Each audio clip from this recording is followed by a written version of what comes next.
Get those filthy black hands off me. I need a real doctor, not some diversity hire. Mrs. Patricia Whitfield swatted Dr. Elaine Robinson's hand away, her diamond ring scratching Elaine's wrist. The cardiac monitor shrieked, blood pressure plummeting. Patricia's expensive perfume couldn't mask the scent of fear as her lips turned blue. Dr. Robinson stepped back, face unreadable. Harvard Medical, top of her class, chief of cardiology at Westview Memorial. Yet, to this dying woman, she was nothing but her skin color. The ER nurses froze, eyes darting between patient and doctor. They'd seen this before, just never this blatant, never with a patient this critical. Westview Memorial served Boston's wealthiest families, and Patricia Whitfield was royalty here. Hospital board member's wife, seven-figure donor, legendary complainer about diversity initiatives. Dr. Bennett, Elaine called, voice steady as she motioned to her white colleague. Would you take over for Mrs. Whitfield? Not a flicker of emotion crossed her face as she handed over the chart. Bennett hesitated, a flash of outrage in his eyes before professionalism took over. Of course, Dr. Robinson. Patricia relaxed visibly as Bennett approached. Thank goodness. Someone qualified. Her breath came easier, but the monitor still showed dangerous arrhythmia. The nurses exchanged knowing glances. They'd witnessed this dance before. Elaine stepped back but didn't leave. Something about the ECG pattern troubled her. The ST elevation wasn't typical for a standard myocardial infarction. Most doctors would miss it, but Elaine had published on this exact variant last year in the New England Journal of Medicine. Page cardiology for a consult, Bennett told the nurse, recognizing the complexity of the case. You're looking at cardiology, the nurse whispered. She's the chief. Bennett's jaw tightened. He'd been at Westview only 6 months, long enough to respect Dr. Robinson's brilliance, but not long enough to navigate these waters confidently. Dr. Robinson, would you mind consulting on this case? He asked formally, loud enough for Patricia to hear. Patricia's eyes snapped open. I don't want her involved, at all. The double doors burst open as a tall man in an Italian suit strode in. Harrison Whitfield, Patricia's husband and the hospital's largest individual donor, scanned the room before spotting his wife. Patricia, what happened? Harrison, thank God. Patricia reached for him. They tried to make that woman my doctor. She pointed at Elaine with a trembling finger. I told them I wanted someone appropriate. Harrison's eyes narrowed at Elaine. Are you the one who upset my wife during a cardiac event? Do you have any idea who we are? Before Elaine could respond, Bennett stepped forward. Sir, your wife is experiencing a serious cardiac event. Dr. Robinson is our chief of cardiology. I don't care if she's the Surgeon General. My wife clearly requested another physician. Harrison straightened his tie. This hospital receives substantial support from our family. I expect our preferences to be respected. The cardiac monitor beeped faster. Patricia's condition was deteriorating while they argued. Elaine watched the numbers, calculating risk factors and treatment options.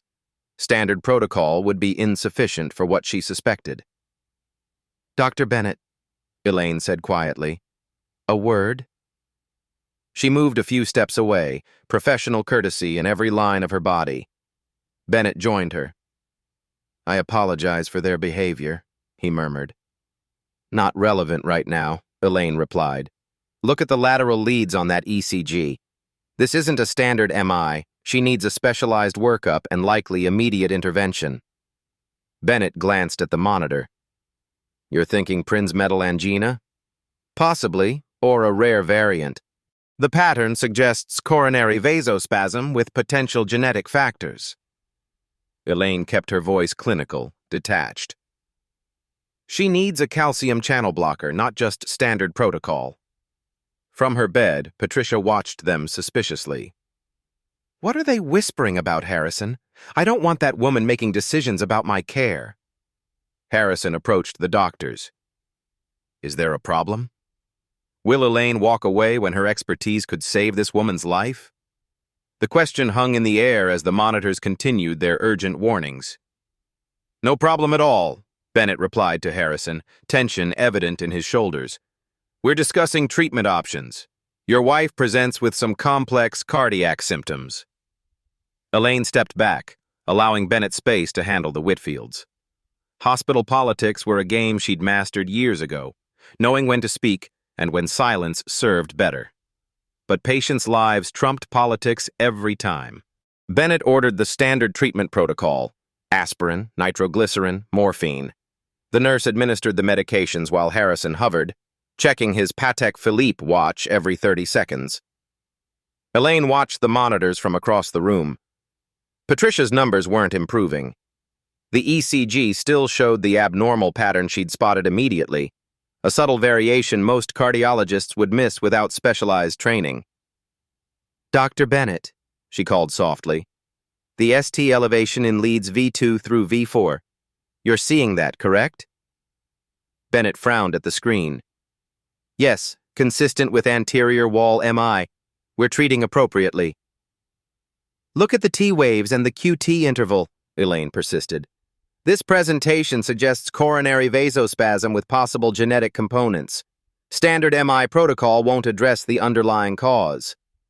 Harrison's head snapped up. "What are you saying? That he's making a mistake?" "I'm suggesting a differential diagnosis based on specific ECG abnormalities," Elaine replied evenly. "This pattern is rare but documented. I published research on this variant last year." Patricia's breathing grew more labored. "Harrison," she gasped, "get me another doctor, someone more experienced." "Sir," Bennett said, hesitation clear in his voice, "Dr. Robinson is the most experienced cardiologist in this hospital. She literally wrote the paper on this condition." "Then have her explain it to you and step away," Harrison snapped. "My wife has made her wishes clear." The double doors swung open again as Dr. Maxwell Pierce, the hospital administrator, hurried in. Alerted by security about a disturbance involving the Whitfields, Pierce assessed the situation with the political acumen that had kept him employed through 3 hospital mergers. "Mrs. Whitfield," he said smoothly, "I'm so sorry to see you in distress.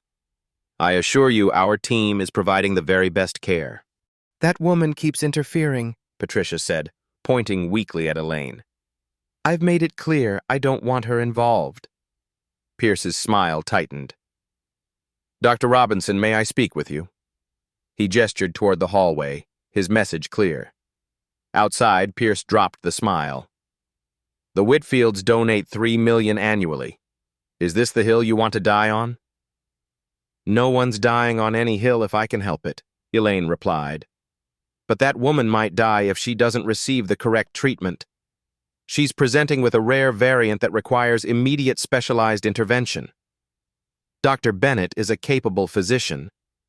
"Who's been here 6 months and hasn't seen this presentation before?" Elaine interrupted. "Administrator Pierce, I understand the politics, but this is a medical emergency." Pierce sighed. "You know how these situations work, Elaine. Some patients are particular about their care providers." "You mean racist?" "I didn't say that." "You didn't have to." Elaine crossed her arms. Section 1557 of the Affordable Care Act prohibits discrimination in healthcare settings. If we allow patients to refuse care based on a provider's race— "This isn't about legal technicalities," Pierce interrupted. "It's about hospital relationships and funding. The Whitfield wing didn't build itself. And my research center won't either if I'm removed from my position," Elaine countered. "But right now there's a patient whose life depends on proper diagnosis and treatment. That trumps everything else." Will Elaine risk further humiliation to correct a diagnosis that could save Patricia's life? A crash from inside the ER interrupted them. Elaine rushed back in to find Patricia convulsing, the monitor alarms blaring. Bennett looked panicked. "She's deteriorating," he said. "BP's dropping, arrhythmia worsening. We need to move to intervention immediately." "It's the standard treatment," Elaine said, grabbing the chart. "It's triggering paradoxical vasospasm. She needs calcium channel blockers and immediate cardiac catheterization. "You're not touching my wife," Harrison shouted, even as Patricia's body jerked with seizure activity. "This is your fault. You upset her." Pierce stepped between them. "Dr. Bennett is handling this case, and the patient is coding," Elaine cut in. "Dr. Bennett, do you have experience with paradoxical reactions to nitrates in vasospastic conditions?" Bennett's silence was answer enough. "Then step aside or assist me," Elaine said, moving to Patricia's bedside. "Nurse, 30 milliliters diltiazem slow IV push. Prepare the cath lab immediately." "Stop her!"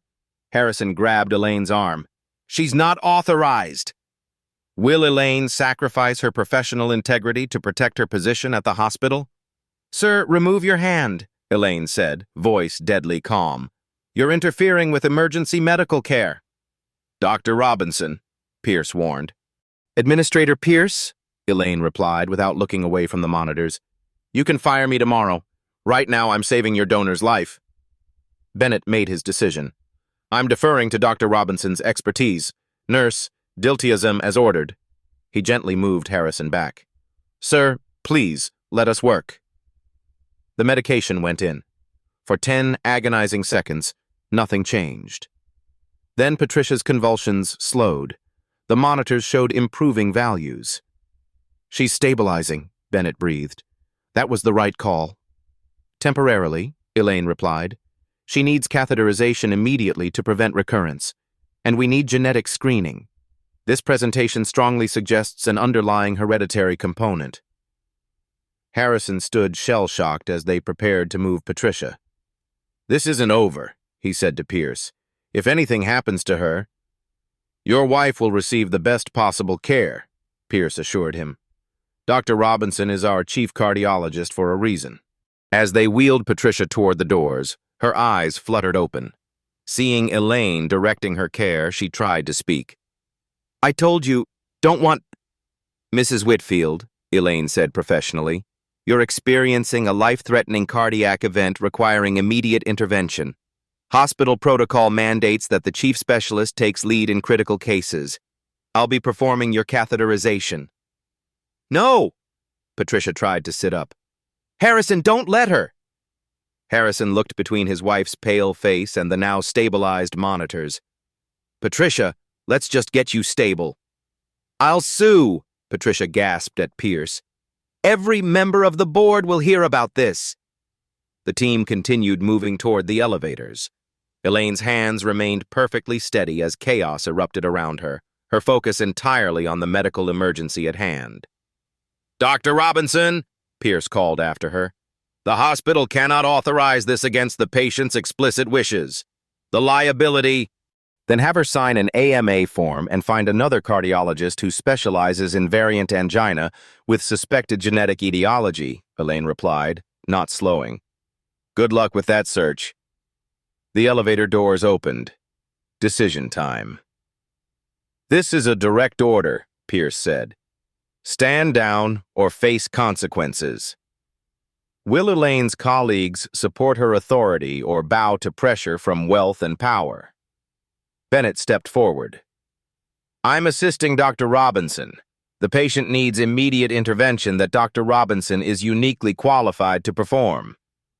3 nurses nodded in agreement, positioning themselves protectively around the gurney. Pierce looked at the unified medical team, then at Harrison Whitfield's thunderous expression. "Mr. Whitfield, I suggest you come with me to the surgical waiting area. We can discuss this further there." As the elevator doors closed on Elaine and her team, the last thing she saw was Harrison Whitfield pointing a finger at Pierce, his face contorted with rage. The consequences would come later.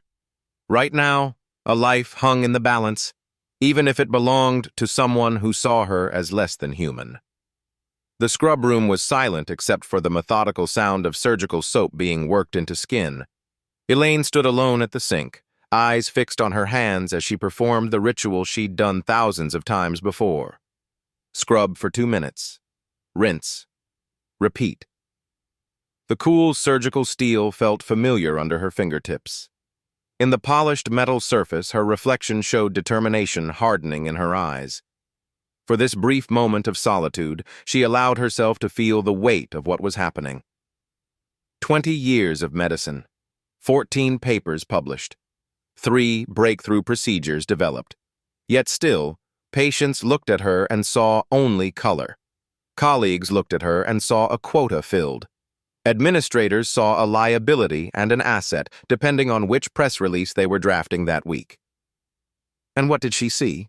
A doctor. Nothing more, nothing less. The door swung open as Bennett entered, breaking her reverie. Cath labs prepped, patients stable but still critical.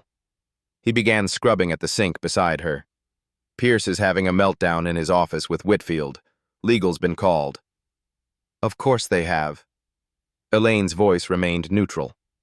She'd learned long ago that showing anger only reinforced stereotypes. Showing hurt made her vulnerable.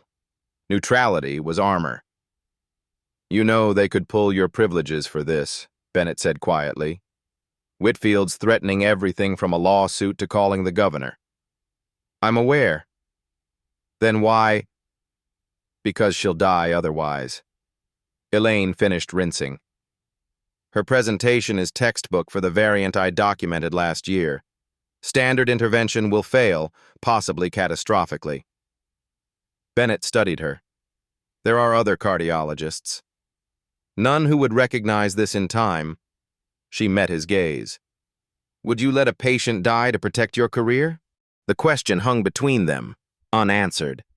Elaine closed her eyes briefly, the weight of constant calculation exhausting her.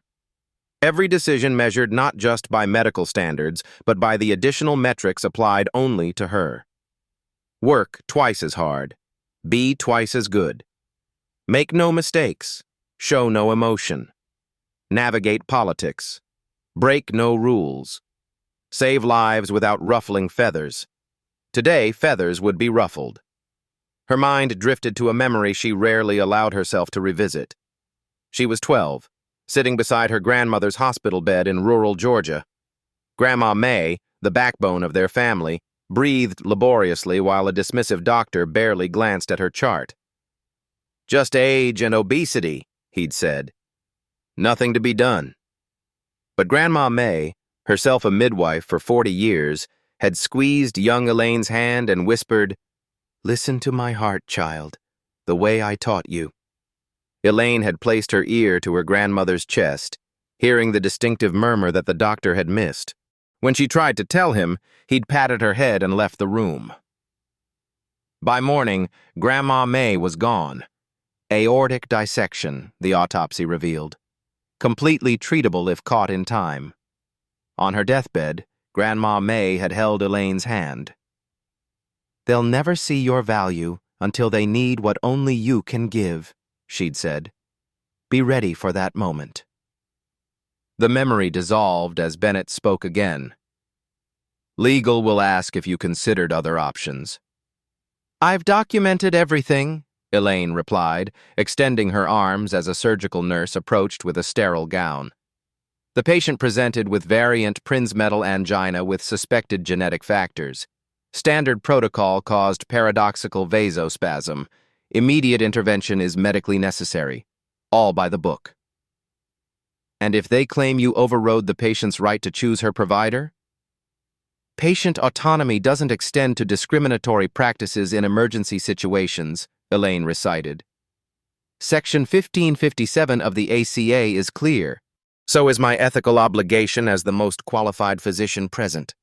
She nodded to the nurse to tie her gown. But yes, there will be consequences. 10 years building her reputation at Westview. The research center she'd fought for, finally approved last quarter. All potentially gone after today.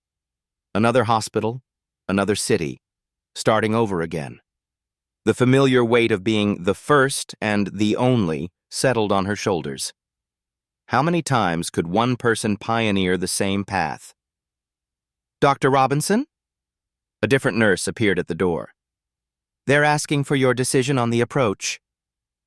Here was the crossroads. Standard procedure would be defensible but potentially ineffective. The variant Whitman procedure she'd pioneered during her fellowship would be more effective but would further antagonize hospital politics, using an innovative approach on a litigious patient without consent forms signed. Medical excellence versus career preservation. The calculation every marginalized physician made daily, amplified to life or death stakes. Bennett watched her, his expression betraying his own calculation. Support the best doctor he'd ever worked with or protect his promising career. "What's your call?" he asked quietly. Elaine thought of Grandma May, of the countless patients who'd rejected her care over the years, of Patricia Whitfield's disgusted expression, of the oath she'd taken when receiving her medical degree. "Prepare for variant Whitman procedure," she said, voice steady. "I'll lead." The scrub nurse's eyes widened slightly. The Whitman was rare, complex, and in this hospital performed only by Dr. Robinson. "Are you sure?" Bennett asked. "That's going to be hard to defend to the board." "I'm not here to defend decisions to the board," Elaine replied, moving toward the door. "I'm here to save lives." As they walked toward the operating room, Elaine felt a strange calm descend. Whatever came after, career implosion, lateral transfer, legal battles, would be tomorrow's problem. Today, she was simply a doctor doing what she'd been trained to do. Through the observation window, she caught sight of Harrison Whitfield and Administrator Pierce watching, their faces masks of controlled anger. Beside them stood the hospital's legal counsel, already taking notes. Elaine turned away from them, focusing instead on the surgical team awaiting her direction. "Everyone who's staying, gown up," she said clearly. "Everyone who's leaving, do it now." Not a single person moved toward the door. The operating room hummed with focused energy. Monitors beeped steadily as Elaine guided her team through the complex procedure. Her voice remained calm, clear, and precise, the voice of absolute expertise. "Advancing catheter through the femoral artery now," she stated. "Nurse Jenkins, prepare the contrast medium." Through the observation window, Harrison Whitfield paced, while Pierce and the hospital attorney, Sarah Greenberg, spoke in hushed tones. They'd been unable to stop the procedure once it began. The risks of interrupting were too great to justify legally. "Reaching the coronary arteries," Elaine announced. "Let's get a clear image." The screens displayed Patricia's heart, the contrast medium illuminating the vessels. Elaine studied the images intently, her suspicions confirmed by what she saw. "Classic presentation of variant vasospasm," she noted for the record. "Arterial constriction triggered by standard nitrate therapy, consistent with my 2023 paper. Beginning specialized vasodilation sequence." Bennett watched in quiet awe as Elaine performed the procedure she'd pioneered. Her hands moved with certainty, each motion deliberate and precise. This wasn't just technical skill, this was artistry. "Initiating Whitman technique," she said. "Modified calcium channel approach with localized delivery." The room fell silent except for the steady beep of monitors. The technique required perfect timing and precision. Any error could trigger catastrophic vasospasm. Elaine's hands remained perfectly steady, her focus absolute. This was the moment she lived for, when all that mattered was the medicine, the science, the healing. No politics, no prejudice, no barriers. Just a doctor doing what she was born to do. "First phase complete," she announced.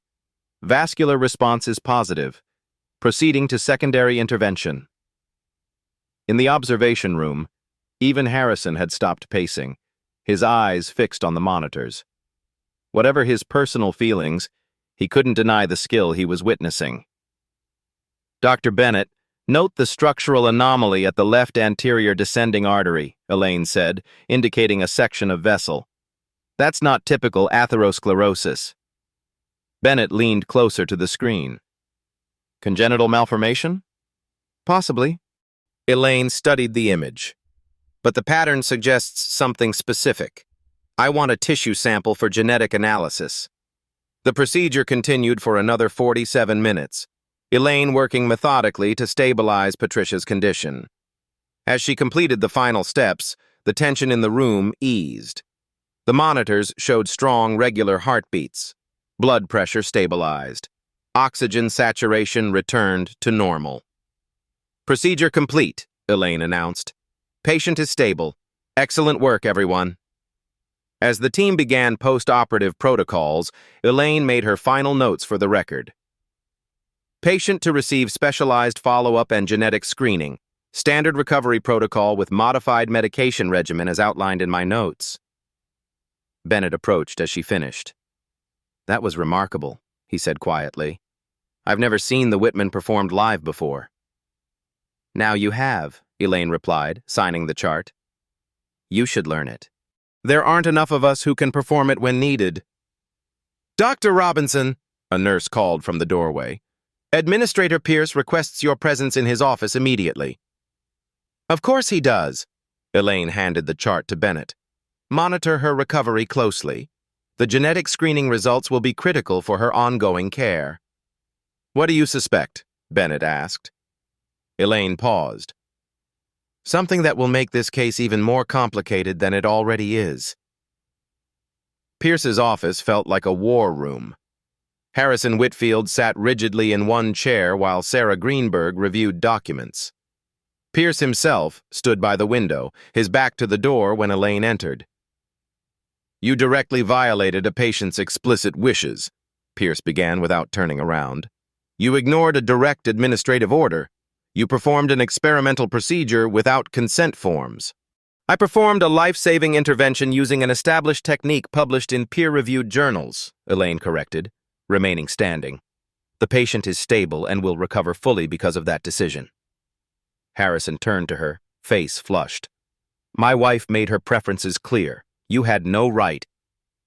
"Mr. Whitfield," Elaine interrupted calmly, "your wife presented with a rare and life-threatening cardiac condition that required specialized knowledge to identify and treat. Without the intervention she received, she would have suffered permanent heart damage or death."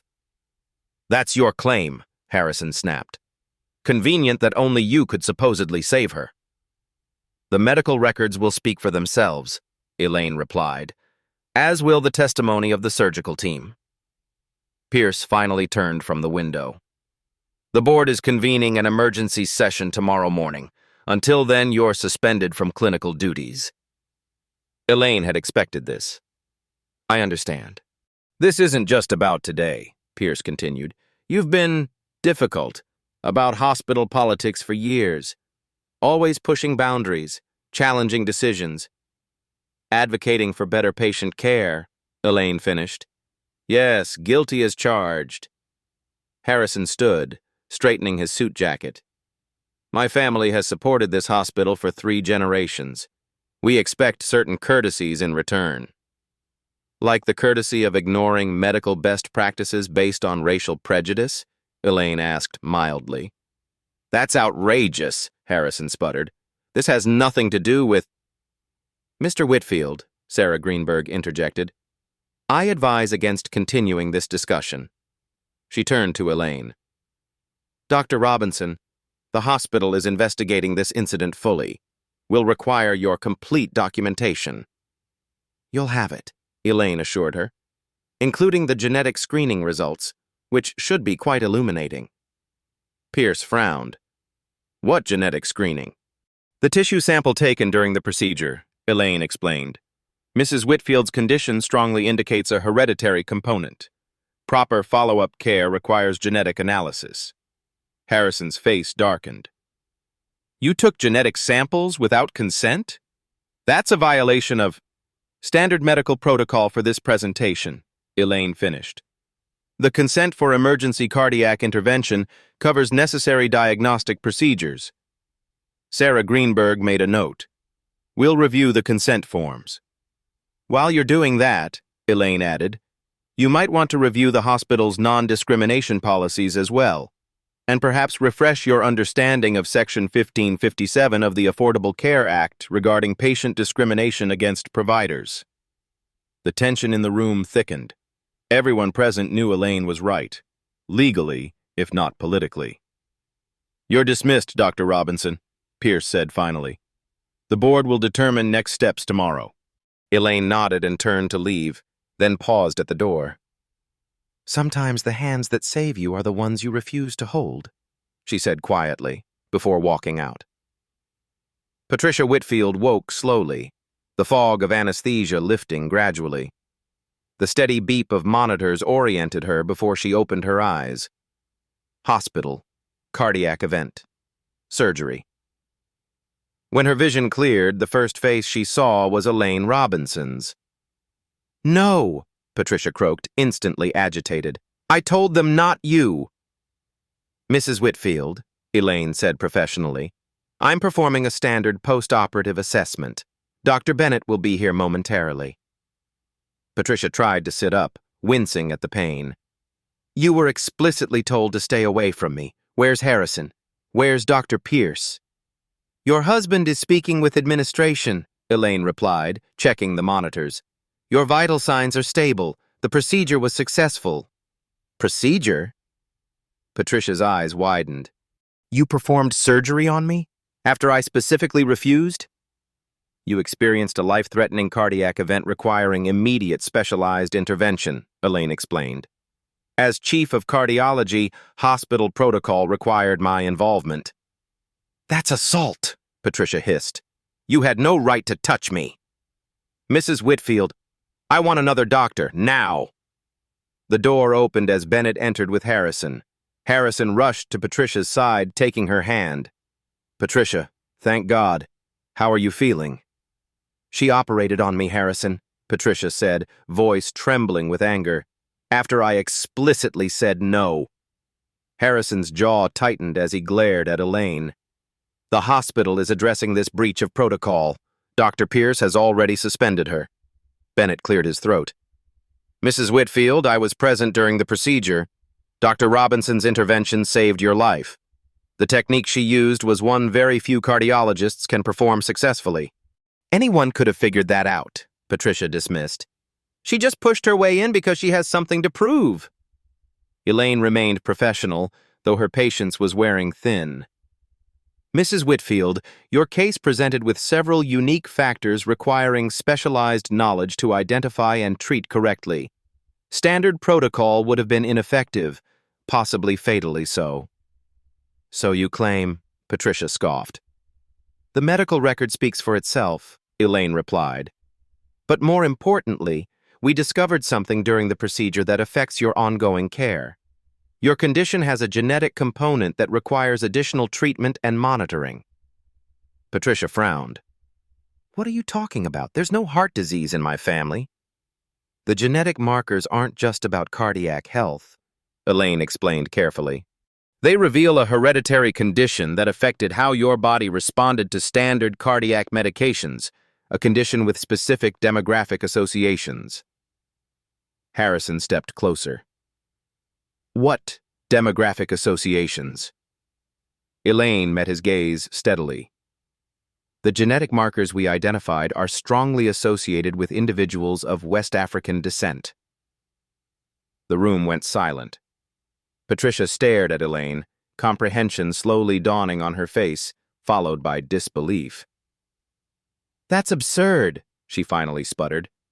"I'm from one of Boston's oldest families. My ancestry is entirely European."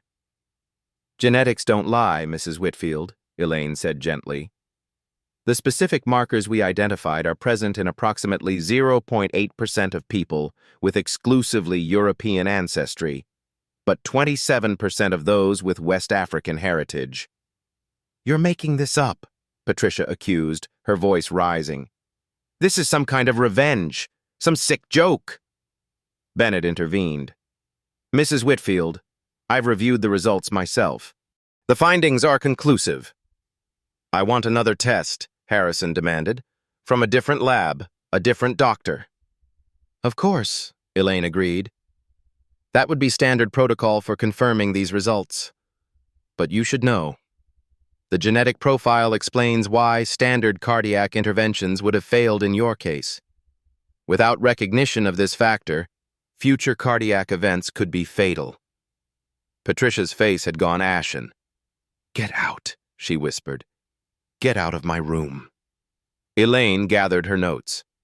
Dr. Bennett will continue your care. I've left detailed instructions for your follow-up treatment, including the modified medication protocol necessary given your genetic profile. As Elaine walked to the door, Patricia called after her, voice shaking. You fabricated those results. I'll have every test redone. I'll sue you personally. Elaine paused at the doorway. Mrs. Whitfield, I understand this is difficult information to process, but your health depends on acknowledging these facts.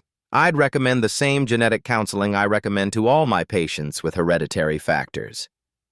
You haven't heard the last of this, Harrison warned. The board will have your license. Elaine met his gaze without flinching. The board will have my detailed report, including how racial bias nearly resulted in catastrophic medical error. I wonder which story they'll find more concerning. She left the room, hearing Patricia's angry sobs behind her. The truth had dropped, and the aftershocks were just beginning. The hospital boardroom buzzed with tension 3 days later. Every seat at the mahogany table was filled. Board members, department heads, legal counsel. Elaine sat alone at one end, a stack of documentation before her. At the opposite end, Administrator Pierce conferred quietly with the board chairman. The double doors opened. Harrison Whitfield entered, his usual commanding presence diminished by obvious exhaustion.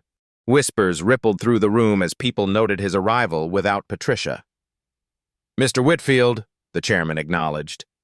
We weren't expecting you today. This meeting concerns my family directly, Harrison replied, taking a seat. I intend to be present. The chairman nodded. Very well. Then let's begin. He shuffled papers importantly. We're here to address the incident involving Dr. Elaine Robinson and her treatment of Patricia Whitfield against explicit patient wishes. Dr. Pierce has recommended termination of Dr. Robinson's position and clinical privileges. Murmurs filled the room. Several department heads exchanged concerned glances. Before we proceed, the chairman continued, our legal counsel has prepared an analysis of potential liability issues. Sarah Greenberg stood. After reviewing all documentation, I must advise the board that Dr. Robinson's actions, while procedurally questionable, were medically justified under emergency provisions. The case would be defensible if litigated. Pierce frowned. The patient explicitly refused treatment from this specific doctor. That creates clear liability. Not necessarily, Greenberg countered. Section 1557 of the Affordable Care Act prohibits discrimination against healthcare providers based on race. If we establish a precedent that patients can refuse treatment based on a doctor's race without medical justification, we open ourselves to significant legal exposure. The boardroom fell silent as this sank in. Elaine spoke for the first time. If I may address the board? The chairman nodded reluctantly. This incident reflects a larger pattern, Elaine began, opening her folder. Over the past 5 years, I've documented 47 cases where patients initially refused treatment from me or other minority physicians without medical justification. In 39 of those cases, the hospital administration accommodated these requests without question. She slid copies of her documentation toward the center of the table. This represents not only a violation of Section 1557, but a systemic failure to support qualified physicians who happen to be minorities. Pierce leaned forward. Dr. Robinson, are you suggesting you've been compiling a case against this hospital?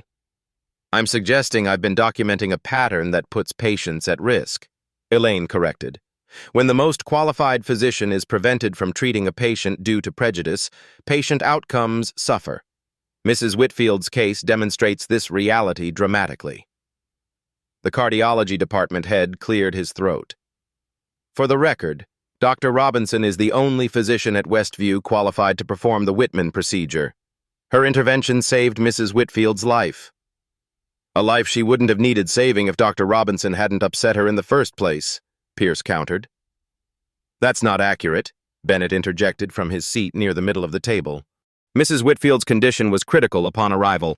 The genetic factors Dr. Robinson identified would have made standard treatment protocols potentially fatal, regardless of who administered them. Harrison Whitfield had remained silent, his expression unreadable. Now he straightened in his chair. "May I speak?" The chairman nodded, surprised. "My family has supported this hospital for 3 generations," Harrison began, his voice lacking its usual force. "In that time, we've expected certain considerations in return. Perhaps too many." A shocked silence fell over the room. "Mr. Whitfield," Pierce started. Harrison held up his hand. "Patricia is recovering well. The follow-up genetic testing confirmed Dr. Robinson's findings."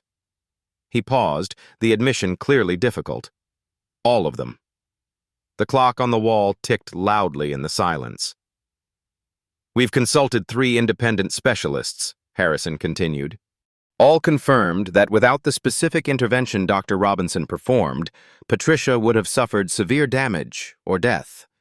And all confirmed the genetic markers indicating African ancestry." Elaine kept her expression neutral, though this public admission surprised her. The Whitfields had built their identity on their pure Boston Brahmin lineage for generations. "Patricia won't be joining this proceeding," Harrison added. "She's processing this information with professional help." The chairman cleared his throat. "Mr. Whitfield, are we to understand that you're not pursuing action against Dr. Robinson or the hospital?" "On the contrary," Harrison replied. "I'm here to ensure the board understands exactly what happened." He turned to face Elaine directly. "Dr. Robinson identified a life-threatening condition others missed. She persisted despite opposition from the patient, the administration, and me. She performed a procedure few physicians can execute, and she saved my wife's life." The boardroom remained silent, the tension shifting palpably. "I'm alive because Dr. Robinson ignored my prejudice," came a voice from the doorway. All heads turned to see Patricia Whitfield standing there, pale but composed. She entered slowly, taking a seat beside her husband. "Patricia," Harrison murmured, surprised. "You said you weren't coming." "I changed my mind." Patricia's voice was tight but controlled. "Some things need to be said in person." She faced the board, her aristocratic bearing intact despite her obvious discomfort. "I rejected Dr. Robinson based solely on her race. I was wrong to do so, and I nearly died as a result." The boardroom remained absolutely still. Even Pierce seemed stunned by this turn of events. "The genetic results have been difficult to accept," Patricia continued. "They challenge everything I believed about my family history. But facts don't care about my beliefs." She turned to Elaine, meeting her eyes directly for perhaps the first time. "I don't like you, Dr. Robinson. I probably never will. But you saved my life when you had every reason not to, and you discovered a truth about me that, however uncomfortable, I needed to know." The wall clock ticked 7 times before Patricia spoke again. "This hospital should not be punishing excellence to protect prejudice," she finished. "If the board terminates Dr. Robinson, the Whitfield family will withdraw all financial support immediately." The chairman's mouth actually fell open. "Mrs. Whitfield, you can't mean—" "I've never been more serious," Patricia replied. "Sometimes truth is a bitter medicine, but that doesn't make it less necessary." Harrison placed his hand over his wife's. This small gesture, the solidarity in facing a shattered worldview, spoke volumes. The boardroom filled with the low murmur of urgent conversations. Pierce looked shell-shocked. The chairman conferred hurriedly with legal counsel. Through it all, Elaine remained composed, her expression revealing nothing of her inner thoughts. The tide had turned, but the waters remained dangerous. 3 months later, Elaine stood at the podium in Westview's newly renovated auditorium. Behind her, a banner proclaimed, "Westview Center for Equitable Healthcare, Inaugural Symposium." The audience, medical professionals, administrators, and community members, filled every seat. Medicine at its core is about truth, Elaine began. The truth of the body, the truth of science, and sometimes the harder truths about ourselves and our systems. In the front row, Dr. Bennett nodded encouragingly. Beside him sat Administrator Pierce, whose chastened demeanor reflected the institutional changes of recent months. The case that catalyzed this center taught us something essential, Elaine continued. Truth lives in the body, even when the mind denies it. The doors at the back opened quietly as Patricia Whitfield slipped in, taking a seat in the last row. She looked different, less rigid, her expensive clothes simpler. The genetic counseling sessions had clearly left their mark, changing more than just her understanding of her medical history. In the 3 months since implementing our new protocols, Westview has seen a 28% improvement in outcomes for minority patients, Elaine noted. That's not just a statistic. That's lives saved, complications prevented, and families kept whole. The changes had come swiftly after the board meeting. The hospital had adopted blind initial patient assignments. A robust bias reporting system had been implemented. Most significantly, the diversity initiative Elaine had proposed years earlier had finally received full funding, ironically from the Whitfield Foundation. Medical bias isn't always deliberate, Elaine acknowledged, but its consequences are always real.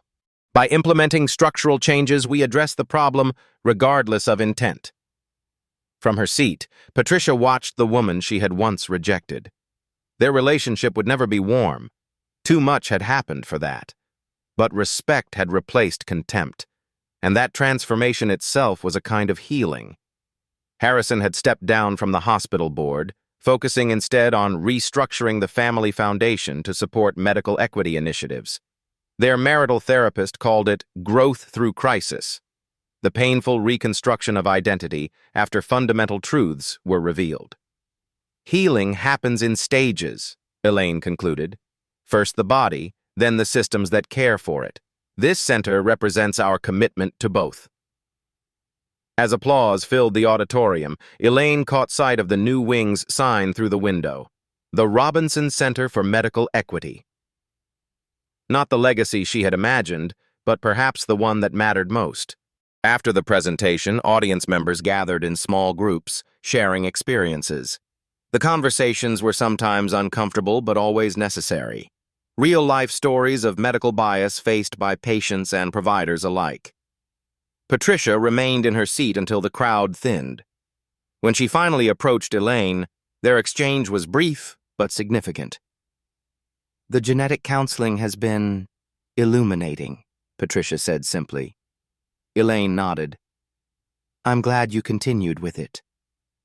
"Some family histories are more complicated than others," Patricia replied. A pause, then, "Thank you for everything." As she walked away, Elaine reflected on the journey that had brought them here. From rejection to life-saving, from revelation to transformation. Not a perfect ending, but a true one. That moment when truth shatters prejudice changes everything. Has a powerful story like Dr. Robinson's ever moved you to see the world differently? If this story touched your heart, don't keep it to yourself. Hit that like button to help others discover it too. Want more powerful real-life stories that expose truth and inspire change? Subscribe to Beat Stories now.